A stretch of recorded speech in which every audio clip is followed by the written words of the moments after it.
we have Beauty Schooled is her Twitter name. Okay. And she's asking, she's been writing hits successfully for some time now. So why the desire to sing? Is there something fresh and new she can bring to hip hop and R&B? Absolutely, there's something fresh and unique that I bring. Yes, I was a songwriter, but a lot of people don't know that I was an artist first. Wow. I grew up, and that was always the dream. You know, that was always my plan A. I had my first record deal. I was in a group from 14 to 18. We signed when I was about 16, as soon as I graduated high school. Signed to Elektra Records. Oh, yeah. And then I was in another group and many other situations as an artist. I took up songwriting because even actually before that, I didn't even know it existed. But when I met other songwriters and realized that could be a career, I decided to make that my plan B and go at that wholeheartedly, which I did.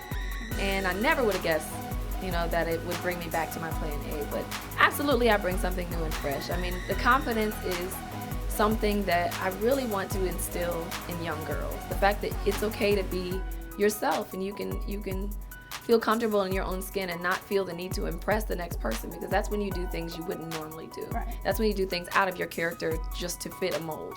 And that's what I bring to the industry. I have no desire to, I understand. My dad told me, he said, you'll never please a whole crowd, so don't even try. Yeah.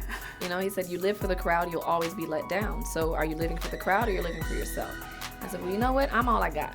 So let me just make me happy first. I'm going to take care of number one. So. From Photo Massacre. Okay. Right. Why has it taken so long for her album to drop? Has she ghostwritten on anything big? What was it? Photo Massacre? Yes, Photo Massacre is his name. Okay, Photo Massacre. You probably put mustaches on people's pictures and dandruff in people's hair and whatever. No, I've written for people that you might have heard of. Runaway Love and Take Me As I Am for Mary J. Blige. Icebox for Omarion.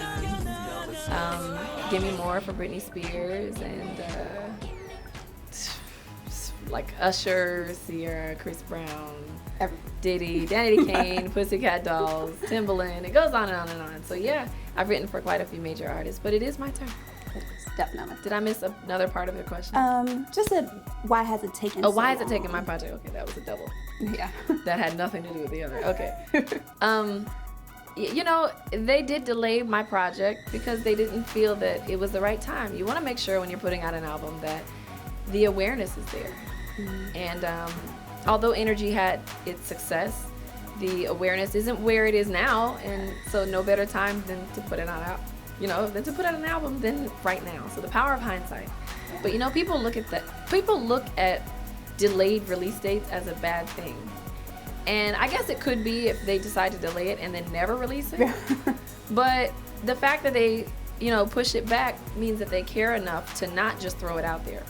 They like your project and respect your project enough to give it a proper release. So it's not a bad thing in my eyes. I was like, every time they pushed it back, which was like 2 or 3 times, I was like, yes, great. It's not time. It's not time. Yeah. You want to make sure it's not premature and just thrown out there to the fans. Some people know about it, some people don't, but yeah.